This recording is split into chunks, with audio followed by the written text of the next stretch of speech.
So anyway, well, thanks for being here. We do expect more folks to join, but in respect of everybody's time, I think we'll go ahead and get started. So thank you. Welcome to the June 23rd meeting of the Contra Costa County Equitable Economic Recovery Task Force.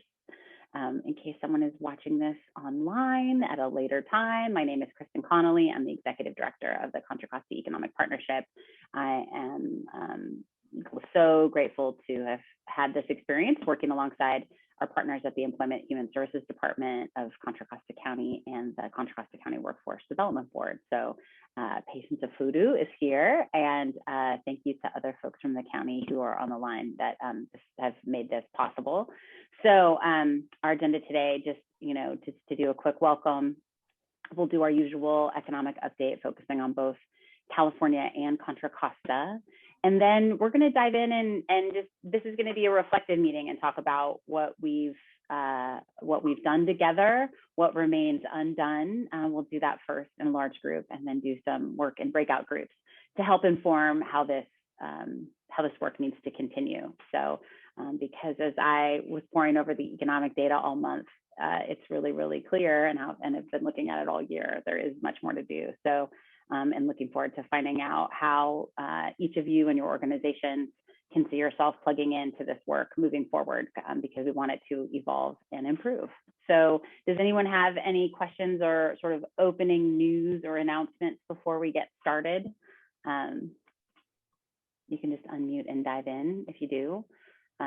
But if not, then I think that we'll just dive in and start with the economic update. So as is our custom, we do look at both the state of California and Contra Costa. So, and just as we know so much more about the science around COVID-19 transmission, and there's been so much development in that space, we're starting to get a much better picture about what the K-shaped recovery looks like. And so while there's plenty to be relieved about in terms of both the California figures and the Contra Costa figures, we've got a lot more work to do to build a more equitable economy. So first, in California, the unemployment rate ticked down by 0.1% to 7.9 statewide, and we saw gains of more than 100,000 payroll jobs that you'll see here, to more than 16.3 million jobs through the end of May of this year. This picture in Contra Costa is better than in California, but we face some of the same troubling trends that I'll highlight in a second. The unemployment rate in Contra Costa through May is 6.3%, down from 6.6% the month prior. So about those troubling trends. So like me, many of you have likely seen a lot of reporting about troubling signs that the economic recovery will take much longer than first predicted. The Federal Reserve Bank of San Francisco, in a letter out last week, highlighted the importance of digging deeper into all the economic indicators that are out there to really understand what's going on. So I thought that this group would appreciate knowing a few things that they sought to highlight. So the number of people who are unemployed is still down by as much as during the depths of the Great Recession in 2007 and 2009. So regardless of the lower unemployment rate now versus then. So in addition to the unemployed who are actively seeking work, 4 million people have dropped out of the labor force nationwide due to lack of job opportunities, the risk of infection, and family obligations. So it's sort of worth highlighting that again. That's 4 million people because of lack of job opportunities, the risk of infection, or family obligations that have dropped out of the job market. So from the Federal Reserve Bank of San Francisco's perspective, right now, the labor market situation is much worse than some headline numbers suggest. And so, and what does it look like kind of deeper in Contra Costa, and what are some of the trends? So what we're seeing is that in hospitality, and we're going to need to do a lot more work to prepare as we think about the next year. And I've talked to patients about how part of our work needs to include a report that summarizes what we've done and really creates a roadmap for where we need to go. But you're seeing in the retail and hospitality sectors that are seeing a rebound, some of the folks, there's a lot of poaching going on. So some of the new hiring is happening not by hiring folks that are unemployed. It's a shuffle from folks that were able to stay employed throughout the pandemic. And I'm glad our partners and, that Letty's with us this morning and others, certainly until we get the care economy sorted and the importance of the K-12 education piece in terms of childcare and all the different components, these family obligations are going to persist in keeping people out of the job market. And so there's a lot of, there are some really positive things now versus last summer, and we can reflect on that a bit. But I think it's important to recognize that we're coming up on the state legislature is not going to get to a vote on the budget until at least Monday. One of the sticking points is how exactly to deal with the moratoriums on evictions that have kept a lot of folks in their homes. There is talk of proposals of paying the back rent of everybody who owes it with some of this, with the largesse of the revenues, right? Because of the progressive nature of California's tax scheme, schedule, whatever you want to call it. The tax code in California is very progressive, right? Which is what has led to the significant revenue surpluses that we're seeing, because that K-shaped recovery, things are going well for the folks at the top of the spectrum who pay more in income tax. So there's just a lot of work that needs to happen, which is why, as you'll recall, we pivoted to talking about, and we're going to do it at a webinar immediately after this meeting today, and talking about housing because of the high cost of housing. And, we've talked about the 39% increase in year over year in cost of housing just in Contra Costa County. There's so many things that we have to unpack to help the folks at the bottom of the economic spectrum, of that K shape that is struggling in this recovery. So I could go on and on and on, and I'm happy to take questions, and I'm happy to dig deep on any of this stuff, but just wanted to pause and sort of be that negative Nelly that does talk about that. Although we're not in that 25% unemployment rate that we worried about at the beginning of the pandemic, we do have a long way to go, and that there certainly is uneven employment. Too many people are underemployed or unemployed, and again, we're looking at, and it's certainly true in Contra Costa, that we have thousands of people that remain out of the job market because of family obligations, lack of job opportunity, and risk of infection. So now, we're great on vaccine uptick on many levels, but obviously we want to make sure that we continue that good work moving forward in Contra Costa. But I think I'll pause there and open it up to any thoughts or reflections about how things are going from the economic data. Kind of open it up for conversation.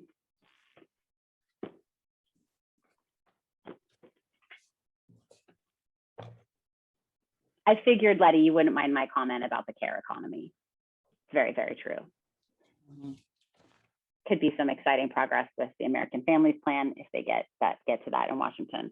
So, hey, and Heather, just to pick on you, as someone who's taking a breath, school is out for the summer for a minute. I didn't know if you wanted to sort of jump in and talk about how things look as one of the largest employers. There's so much that we're seeing about teacher shortages and all kinds of things going on. So I didn't know if you wanted to pontificate for a bit about how the economy looks from your perspective and how we might be supportive to Mount Diablo Unified. I think from our perspective, with all the funding that came in to assist the schools and is continuing to come in, we ended up not laying off any teachers this year, even though, based on the budget projections that were coming from the governor's office before, right, we were anticipating large layoffs. So we actually kind of have a surplus of teachers right now because we didn't lay off, because we're declining enrollment. Yeah. And so from the district perspective, we're good because we're going to be able to kind of continue some of the programs that we've started. Mm-hmm. But a lot of the programs that that I oversee are reliant on grant funds. So mm-hmm. making sure that we continue to promote the career pathway programs at the state level, and demonstrate the success of those programs, especially targeting those populations that you're talking about, those that tend to be at the kind of the lower end of our economic mm-hmm. environment, and really mm-hmm. trying to provide those students with a plan for post-graduation. I mean, that's really kind of my goal, is that every student graduate with some sort of plan that's based in some sense of reality. Yes. That they've had a chance to really do some career exploration. So one of the things that we started this year, and is a pandemic, so it didn't really take off as we anticipated. So we're hoping next year is really bringing that career exploration component down into our middle school level, so that by the time they get into the high school level, they are picking a pathway based on like actual knowledge as opposed to what's cool to them. They've done a little more exploration as to what it takes to be, let's say they, every kid that goes into our healthcare pathways wants to be a doctor or a nurse. And not understanding that the whole realm of employment possibilities that are within the healthcare profession. So trying to provide that at a younger age so that when they get into the high school years, they're a little more focused. And then as they're planning for post-secondary, we're connecting them to our community colleges as well as other post-secondary options. So that's a lot of the work that we're working on here in my wheelhouse at the district. But I'm happy to see that, we aren't losing our teachers. We continue to struggle to find qualified CTE teachers. That continues to be a struggle, and, to make sure that our pathways are aligned with what the labor market demands are. We have a lot of digital media pathways, but there's not necessarily that demand there in that field. So trying to make sure that we're exploring the opportunities in the more high demand, high wage fields is really kind of a focus. And just to pick on you for one more minute, would it be helpful to change the CTE teaching requirements in order to, do you feel like there are qualified people is there like a bureaucratic hurdle that should be lowered to help with that? So it depends on a little bit of a leading question. Yeah, well, it depends on who you talk to. So I believe that there's qualified teachers who don't necessarily have the 3,000 hours of industry experience.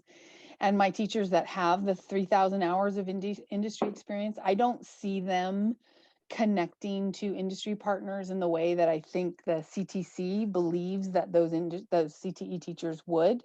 Yeah. And just for people who are listening who may not know this, who may think that you're talking about the California Transportation Commission, but I know you're not. I am not. CTC is the credentialing apparatus. I don't remember what it stands for. And so to be a CTE teacher, you have to have 3,000 hours of industry experience.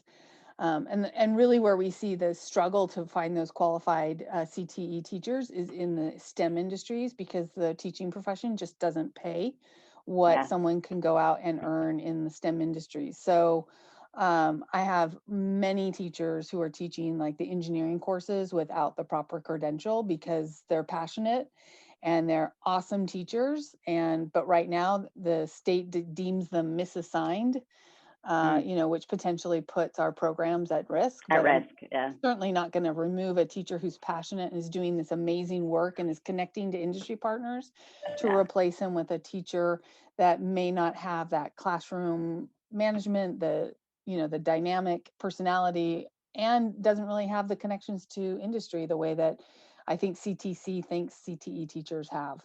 Yeah. So I would agree with you that I do think that needs to change. But if you talk to anyone in the CTE realm at the Department of Education, they're very protective of that requirement. Right. Okay. Well, I'll put a pin in that and maybe climb that mountain later. I'll join you on that mountain. Okay, cool. We're going to plot global dominance here, Heather. Yes, we will. So then I did, just to sort of, I don't know if Letty and John has joined us now, in thinking about the piece of the state of the economy, and we've spent some time at our half-day commuting around the importance of early childhood and childcare, and getting some relief. And in fact, we're advocating for increased funding and, increased wages for childcare workers. And so I don't know if you want to comment kind of where we started last summer with so many businesses still being closed and, just not, and I just wanted to, if you wanted to give us a quick snapshot about the state of the childcare economy, kind of how it stands right now. Hi, Kristen.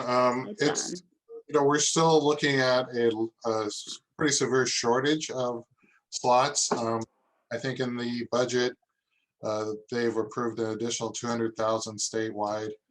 slots, but we've lost a lot of providers and a lot of centers have closed. And what's worse is we've lost a lot of the workforce. So not just center directors, we've lost actually people who are working directly with kids, childcare workers. So we're going to be looking at ways to kind of build up that workforce. So that's our big challenge now. There's a lot of money coming into childcare, which is great, but we don't necessarily have the workforce to support it. Yeah, yeah. Which was one of the things as we at last summer, and we thought about, right, the folks that had lost their jobs, who were childcare providers, you know, how could we get them on an alternative career? But then this concern about robbing Peter to pay Paul, so to speak, and that you need to make sure that you have an adequate childcare workforce. So yeah, but also realize we also have an industry that's aging, you know, so in a sense we had a lot of childcare providers who were planning on retiring over the next 2 to 3 years anyway. And I think the pandemic opened up a perfect opportunity for them to close shop. Right. So we do have an aging workforce, a lot of retirements coming up, and you combine that with people moving to other industries, you know, to make ends meet. That's going to continue to make the shortage challenging. Yes, and to add to that, we still are struggling with low rates for our childcare providers that they can charge, and you know, a shortage of teachers as well because they're not, you know, properly paid. And then on the education side, we're actually seeing a dramatic decrease in enrollment in our childcare development programs for training purposes. And we're finding that they're actually harder to fund because most of the career education grants that are coming out require a certain wage threshold for us to be able to actually apply those funds to those training programs. So just thinking about the pipeline, there's actually systemic issues all the way down into the training element. Absolutely. Okay, gonna need to climb that mountain. Jump in here, Lindy. I just wanted to mention, I was on a call yesterday with Chris Perry, who has been kind of touring the state, starting to talk about the master plan for early education. And she was mentioning that there's this approach they're trying to look at where they would create a lattice instead of a ladder to try to create more opportunities for people to get some of the credits that are needed to qualify as an early education provider. I'll try to provide some more information as that becomes available. I know they're still kind of trying to figure out how they're going to release all of the information that they gathered in creating the master plan, but just wanted to throw out there that I do know the state is trying to look at that exact thing, as you're saying, Kelly, because they're seeing that coming. And so that's certainly a conversation for us to hopefully continue to be a part of. Yeah. Well, then before we kind of move on to the reflections point, I just want to invite Elisa or Betty into the conversation to sort of talk about the state of the economy from your perspective and how your work is going right now. Go ahead, Elisa. Quickly, I just want to underline the whole point about how workforce development is focused on us trying to do programs to take people into high wage, high growth careers, leaving behind careers that should be paying higher but aren't. Right. And so that's, I think we need to really think about job quality and making all jobs good jobs, right? That's important. We're seeing a lot of interest in the job training programs still. We're actually launching our CNA training program in Antioch here in this office on July 19th. It's the first time that we're going to have a new job training program on site since we started in 2000. So we're super excited about that. What I wanted to say is we've been seeing a lot of data as well about, maybe I got through this task force, I don't know, 2/3 of people who lost their jobs during COVID are seriously considering a career change. So out of low wage jobs, the biggest ones where people are trying to move out are things like restaurant and food service.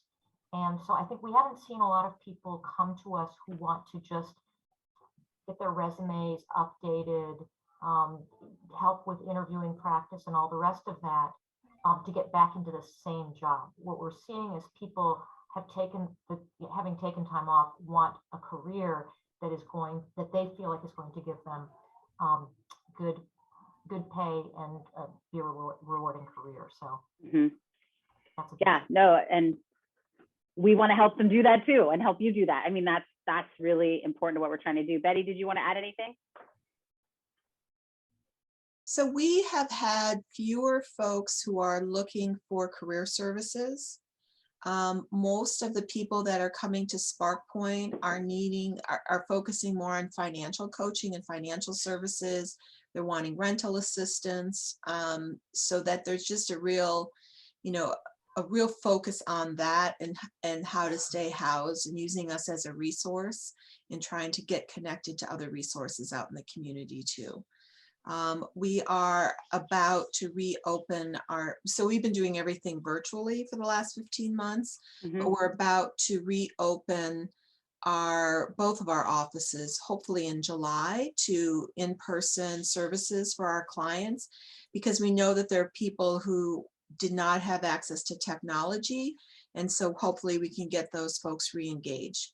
What has been really busy, as we're the only free tax preparation site that's year-round in the county, and they've just been incredibly busy last tax season and this tax season because of the additional Cal EITC, so that the stimulus monies from the state that they'll have access to if they file their taxes. So we've been really busy with that.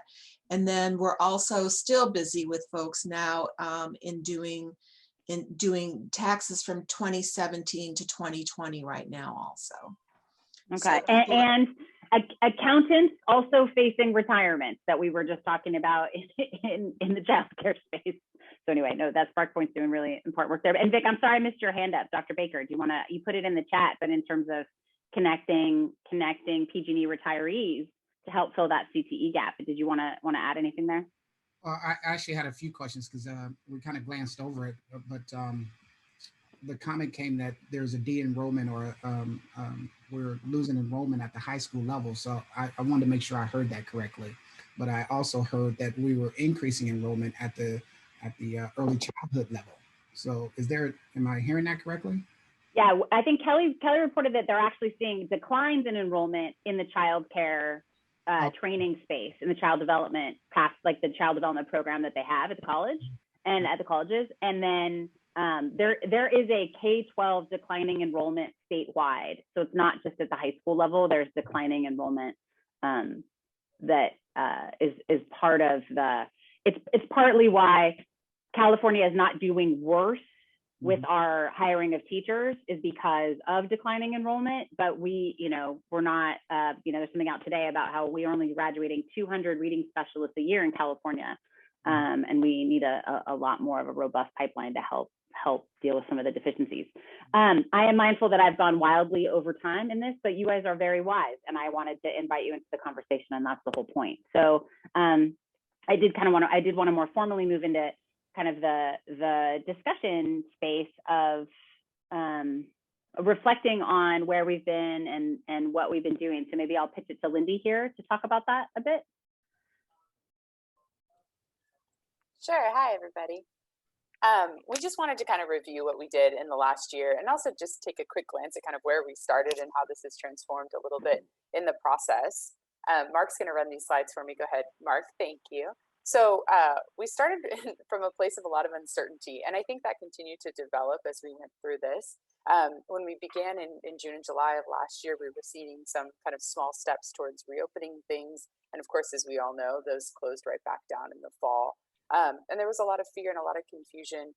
And then slowly we moved into the availability of a vaccine, and we've seen how that's kind of rolled out throughout our state. And certainly want to give props to Contra Costa County for the incredible work they've done in that.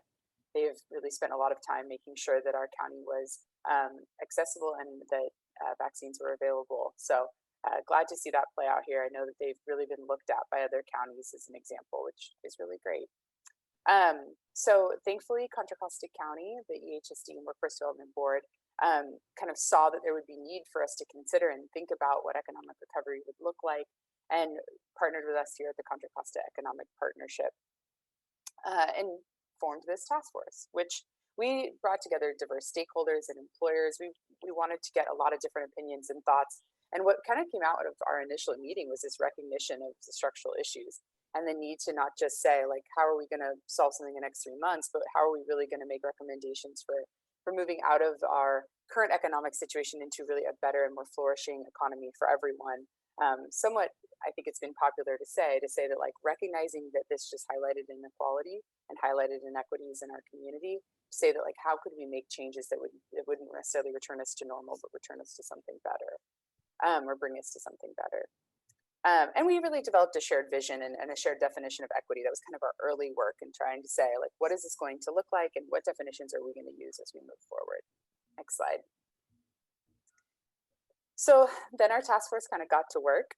There's some numbers that Mark put up here for us, which is great. You can also see on the right-hand side some snapshots of some of the great people we were able to bring in to talk to us a little bit, give us their insight and their perspectives, which included, of course, Congressman Mike Thompson and former Stockton Mayor Michael Tubbs.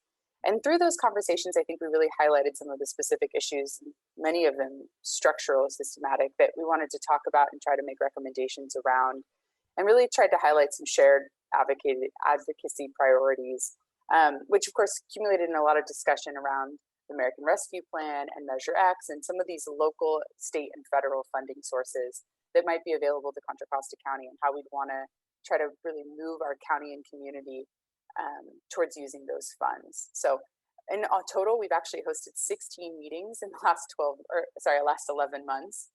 So we've been busy, and it's been really wonderful to get to know many of you, and I think to kind of bring all of us together around these issues, some of which there was a lot of expertise in from certain members of our task force, and others that were totally new to many of us.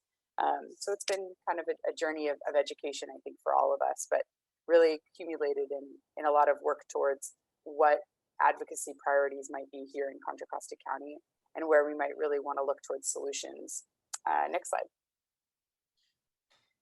So these are some of the issues that we addressed, and I'll just read through these really quickly. We did small business support. We talked about broadband. We had a great webinar with the Chief Technology Officer in Oakland to really talk about some of the local solutions to the broadband situation. We know that broadband is a huge issue throughout our state, but how that plays out actually within areas like Contra Costa County is a little different than how it plays out in really rural parts of our state. So it was good to talk about some of the urban solutions to broadband issues. We talked about childcare, just as we did this morning, and that's certainly an ongoing conversation, but something that we really highlighted as a point of advocacy around Measure X. Talked about income mobility and economic mobility. Talked about guaranteed income, rental assistance, and work-based learning. Both early childcare and work-based learning were the subjects of half-day convenings, where we got together for 3 hours and really dove a little deeper. Many of you were able to attend those or were speakers, so thank you so much for participating. And we're glad to really have that content also to make those readily available for people who weren't maybe able to attend that specific half-day convening, but can revisit those topics via our YouTube channel and the website that was stood up. And via addressing these issues, which of course also included affordable housing, the American Rescue Plan, and Measure X, we also created a resource library. So we provided a space where people could continue to access some of the information that we shared and talked about during our webinars, half-day convenings, and of course this task force. And a lot of addressing this, addressing these issues really also allowed us to share a lot of data. So I appreciate that Mark kind of highlighted some of the slides from previous meetings where we were able to kind of share information with each other, and also to kind of spread good and informative data about what's happening right now, which, as Kristen has highlighted many times in our meetings, it's hard to sometimes get. Many times we evaluate things that happened years ago. And so to really try to access what information we had about what was happening right now was really helpful and informative. Next slide. So we wanted to talk a little bit about moving forward, considering that we've been meeting for 11 months and that those meetings have evolved, and we've had a lot of different discussions and hopefully brought forward a lot of different ideas and thought partners. We wanted to kind of reach out to many of you and to ask your thoughts and opinions about what design you kind of would highlight as a design for us to use as we think about building a more equitable economy in Contra Costa, recognizing that this work is certainly not done, but that we are in a little bit more of a stable space. And hopefully that continues, that we don't see any kind of resurgence or any kind of return to this somewhat unpredictable space that we found ourselves in when this began 11 months ago. And we'd also love your thoughts on what future goals we should set, and how you specifically, or perhaps your larger organization, would like to stay engaged in this work, and or what work you might be taking on that relates to equitable economic recovery. So yeah, we just wanted to dive in and give a quick overview of what we've already accomplished, but really in hopes of setting up a conversation where we can hear from all of you about how you think that we should move forward and what your feedback might be on best design and future goals. So thanks so much. And I was going to just say the only thing I would add to that, so thank you, Lindy, that was great, is just that in conversations that Patience and I have talked about moving forward, is to definitely just to focus really on small business impacts, because the small businesses are really the heart of the Contra Costa economy. And so that'll be something that we're thinking about. But I definitely want to just open it up, and so if you want to just unmute yourself and talk or raise your hand, but I did want to just sort of, we teed up a few questions to think about that Mark's put in the chat, but would just welcome your thoughts about. Yeah, so Christine and team, it's almost a sad day. Can you hear me? Yes. Oh, Yes. okay. Yeah, so I just want to say that I'm very excited to have worked on this task force with you all, and it's almost a sad day because this is the last day, right, for the Equitable Recovery Task Force, but it wouldn't be the end if we have anything to say about it. It's been a great work. I am, Contra Costa is better for having worked with CCEP and, partners on this initiative.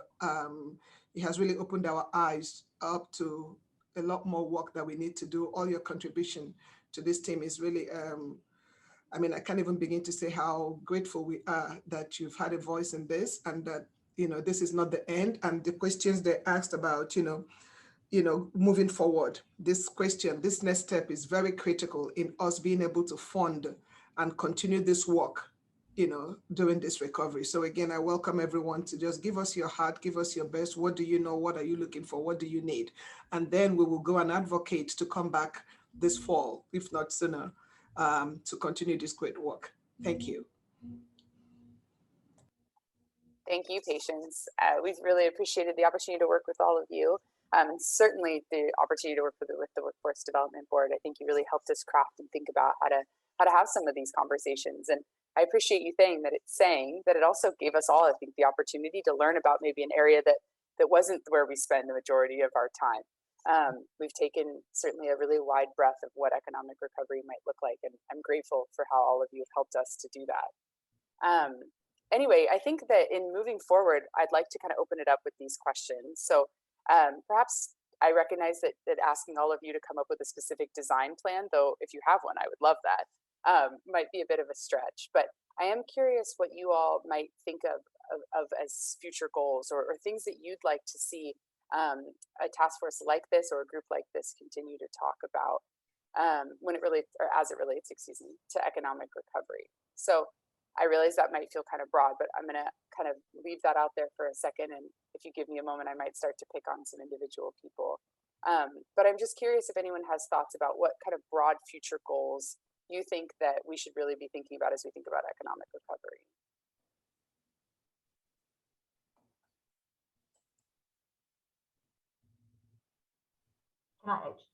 Should I go?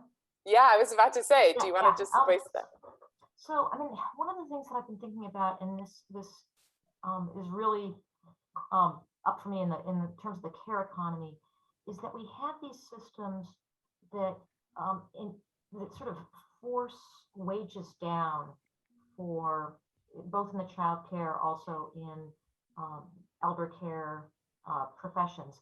And I would love this group or the Economic Partnership and EDLC to really think about what are the levers that can be changed so that we free up resources so that those very, very important jobs pay an equitable wage for the hard work that it really is. And I know sometimes, like with CNAs and stuff, there's insurance, like health insurance only pays for X amount or whatever. And we end up like super highly regulating things, like you have to have a minimum of this number of people for each patient. And but then it sort of pushes everybody down to the lowest denominator. So everybody's just doing the minimum of what they can. And that's really hard. Anyway, I just think if we could look at what the what the causes of these squeezes on the wages of childcare workers and that kind of thing are, and see if there's a way that we can free that up. I appreciate that thought a lot. And I think it's also a little bit about education and informing people of all the ways we might subsidize that they might not realize. I think you're bringing up a great point, but it's also something that people might not always bring those two things together, that like all of these government assistance programs that people be relying on, they might not need to rely on if we subsidize perhaps small businesses. Yeah, that was my thing about like small business. Like we keep wages low because we recognize that a lot of job creation and important economic work is done by our small businesses, but there is an implicit subsidy that is actually on the back of the workers when we do it that way.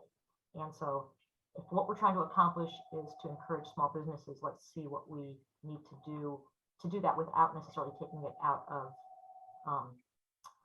a fair wage for work, for hard work. Hey, Lindy. So we've spent the last year educating ourselves, brainstorming, getting into breakout rooms and talking about, what industry can do, what small business can do, the importance of education. Did anything rise up to the top as you're looking through all the notes that get submitted to you, like a low-hanging fruit? I mean, I think it's time to stop talking and looking at what's being done and like do something. So if Alyssa's idea about, helping small business, if that's something that came up with everybody's breakout rooms, and there's a program that we can support or help start, let's do it. I appreciate that, Patty, absolutely. And I think a lot of what we tried to bring to this was, how do we identify what's actionable?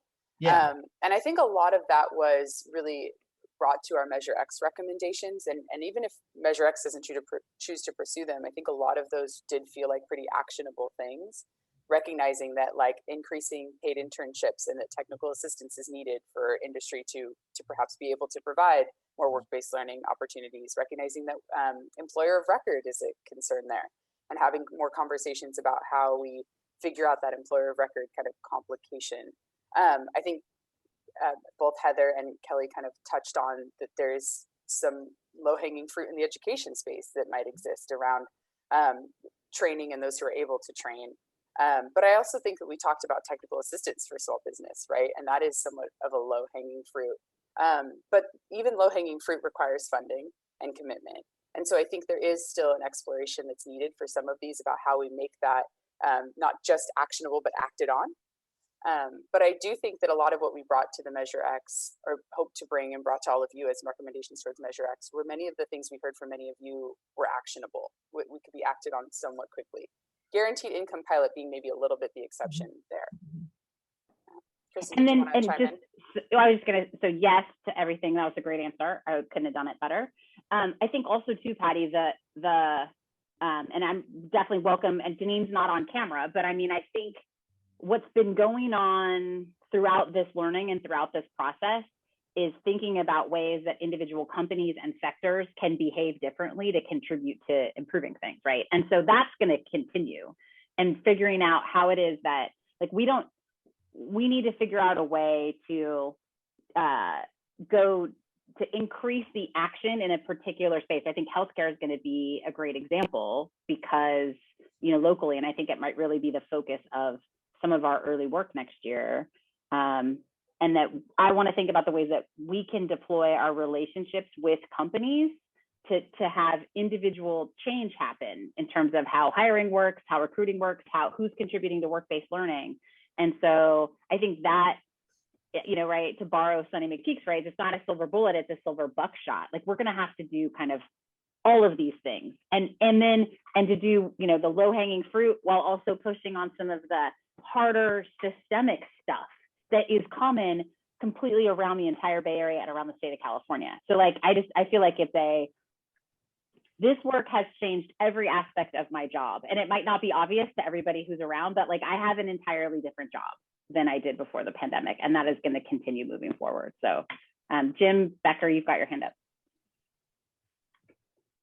Yeah, so I just wanted to put out there that one of the things that we're looking at RCF in the new fiscal year, which for us is July 1, is we've set aside $100,000 to invest in strategies yet to be determined but that would support Black women and equity for Black women, both in the workforce and in small business development. So if there's a way, if those issues rise up, Kristen, and become part of your work, we'd like to bring that to the table as well.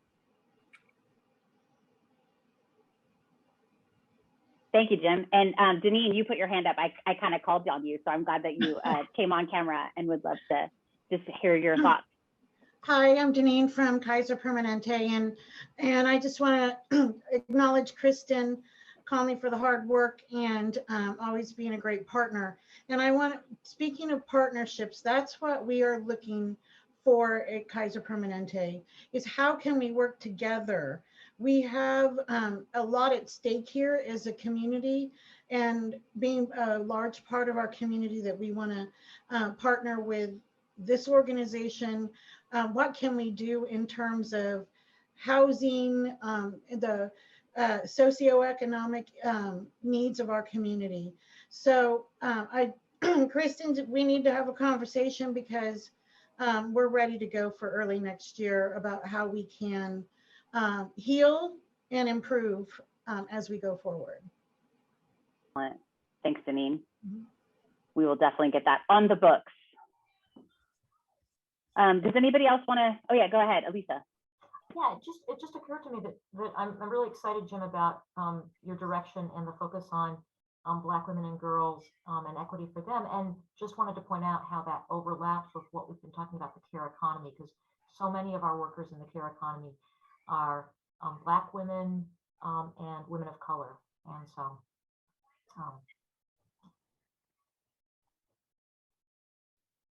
great. I've been trying to be good about muting myself so you're not hearing my soundtrack of drinking my green tea, but sometimes I'm a little slow on the unmute.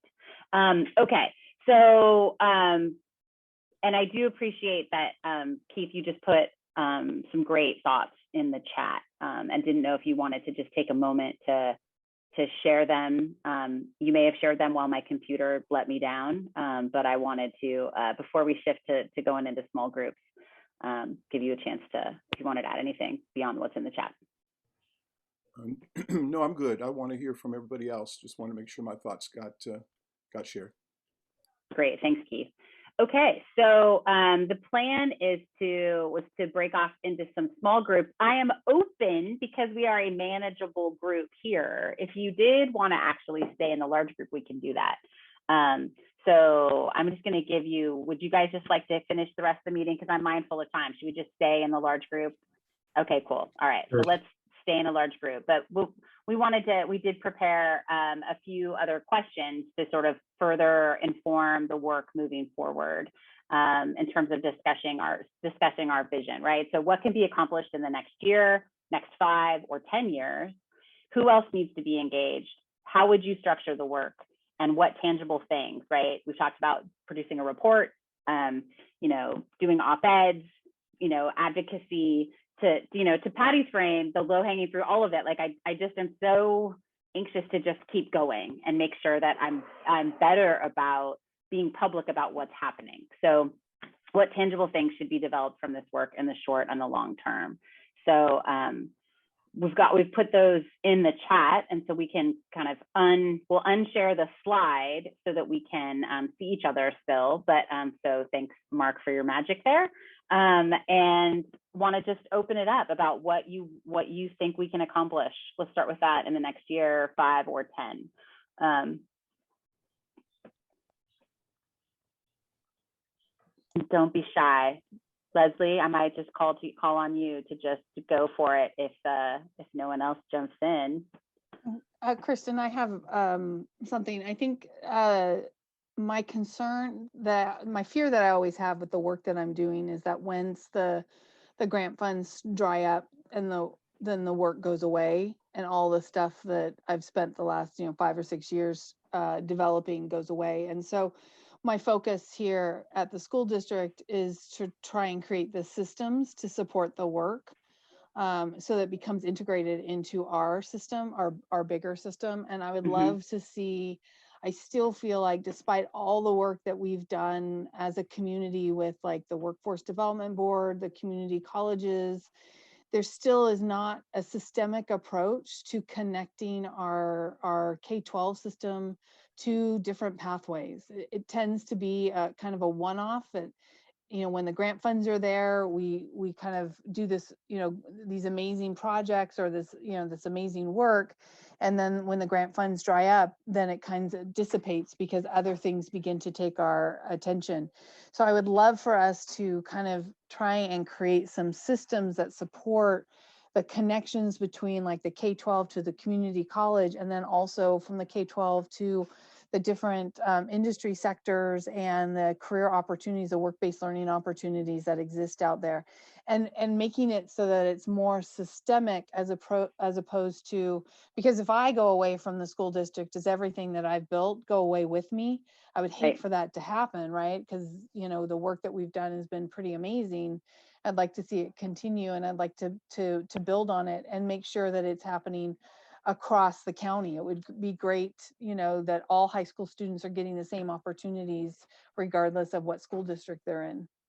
And also, and where I see that manifesting, right, Heather, is it important to do a roadshow where we're before the governing bodies of your district, of the community colleges, of the board of trustees of the CSU system, you know, in terms of passing, you know, resolutions and policies to put those things in place in the Workforce Development Board. I mean, I can see that being an important thing as we think about how to make systemic change. But Elisa, you wanted to get in here. I wanted to just, first of all, just say yes to what Heather's saying about making systemic changes so that it's not always just about grants and funding, but systems. And I was wondering whether there was an opportunity, Kristen, you were mentioning that enrollment is down in our K-12 institutions. Can we bring more of the community college CTE, very popular CTE programs to the high schools, as the high schools being not a 9 to 12, but a 9 to 14 for those who want to continue in the same location? Because I think sometimes it is intimidating for people, especially if they've had educational trauma, to go on to a big campus. So just right. Well, I'm thinking about highest and best use of human capital, of, you know, physical space and all that kind of stuff. So it's a great point. Kelly, want to bring you in here. Yeah, I think I want to highlight what Heather said, and Annalisa, actually, the need for systemic change is absolutely at the forefront. But, you know, it's interesting because currently the community college system in our county has CCAP agreements that actually enable high school students to take college courses on their campuses, predominantly with 27 high schools, and all except for 2 high school districts in the county. And so the foundation for the partnerships are there. The problem is that it's still based on individuals, like what Heather said, individual faculty who are interested in engaging in those partnerships. And because it's based on individuals, we don't necessarily have systemic pathways that are fully built out for individual students. So most of these dual enrollment courses are in the CTE realm, to Elisa's point. But if I want to go into a certain healthcare pathway, it's not built out in such a way that I know that I'll be able to take all of the courses I need in the order that I need them to be able to really accelerate my time to completion. And so it's almost like what I think needs to happen more so than getting our boards interested, because for the most part, I mean, Heather, correct me if I'm wrong, for the most part, it seems like the college and K-12 boards are very engaged in this. It's actually taking a step back and mapping what we have, where the gaps are, and then having like a really focused effort to fill in those gaps for students. And some of that will also involve engaging the unions. And I think lastly, some of it will also involve changing state legislation that actually makes these courses highly regulated and makes it harder for us to create the partnerships. Like AB 30 currently is what enables us to do it, but it's also one of the pieces of legislation that really makes it hard to do logistically. Right.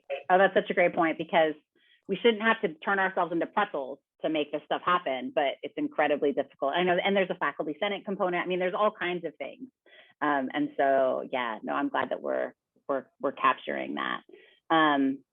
I want to invite other folks into the conversation who, haven't really had a chance to speak yet, or in thinking about, again, the questions, what can we achieve in the next 5-10 years? Who else needs to be included? And what tangible things should we produce? So, Dr. Baker, you got any thoughts on any of these questions? I always have thoughts on these questions. One, when we talk about the next year, the next 5 or 10 years, what we want to have accomplished, one, we definitely need to be hold accountable our local agencies and the statistics itself. We are called the Equitable Economic Recovery Task Force. So what is that doing to those people who are less vulnerable or who are more vulnerable to changes in economy? So keeping a watch on it, I think, is one thing that we absolutely want to do. When we talk about the partnership and transforming from our regular education system to more of a labor force type system, and gearing our children to go into certain areas of employment, and getting away from the grants, we do have to ask ourselves, how do we fund this? And if it's not grants, then where is the money coming from? Is it taxes or is it corporations? And remember, these corporations are for profit, so we've always stayed away from corporations engaging in K through 12 or education because of the control factor there and that money situation, right? So we have to understand, and how do we put together a great partnership where we can bring somebody like a PG&E and have a electric worker program established at a certain high school, but allow students from other areas to go to that high school because they want to participate in that, and walk into a PG&E, making $150,000 a year as a 19-year-old kid because they're a line worker, right? They're linemen. We can start that process. I think the question is, how do we do that, and then have PG&E subside, bring the money along with that program, but not have PG&E control the program because they are bringing the money along, right? Yeah. As always, you bring up very simple issues for which I have very easy answers. Whew, thank you. But John, you had your hand up, and this is actually a day we need to end a couple minutes early, and we'll get to that in a second. Go ahead, John. All right, I'll make mine real brief.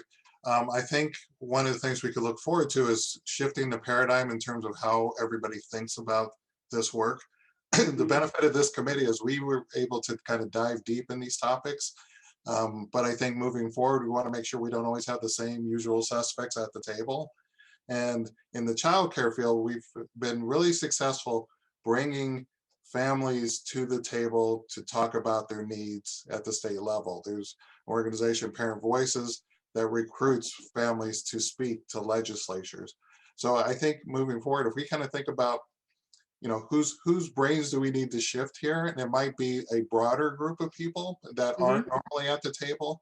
And so maybe that might look more of a public information campaign, something really specific that highlights and connects the dots of businesses and equity and these educational opportunities. Because we talk about serving a particular group, but that group isn't at these discussions. And I think we would all benefit if we can get them to the table and they could participate on a greater level. Because I think the criticisms often veer us off into another direction and in terms of our discussions, or someone grabs a comment and runs with it without having those voices present. Well, I love giving you the last word, John. That is going to be the last word. There are some great suggestions. Kelly, thank you for your specifics around kind of moving forward a task force structure.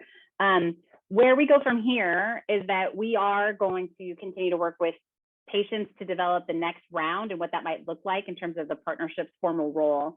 As both the East Bay Leadership Council and the Economic Partnership, we are deeply committed to this work. And so we're going to continue to move forward. We will make sure what we're up to, and we will give you like a status update about kind of where things are headed and how you can engage. So I certainly want to thank you from the bottom of my heart for the time you've invested in this. You have made us smarter. You have all informed this work. And it is a kind of point of celebration and pride that we've gotten here. So what needs to happen, if you are staying on, we have our last webinar of this work, Community Land Trust and the Housing Crisis. So we're going to hear from Richmond Land and Housing Trust Silicon Valley, and that starts in 2 minutes. And so Mark has put the link to join the webinar, but here's what has to happen. The Economic Partnership Zoom Count is doing both of these things. So we need all of you to actually say goodbye and log off and then join this new link. And that'll all happen. And Lindy is going to lead the charge. And so thank you and bye-bye. Great job. Thank you. Thank you. Bye.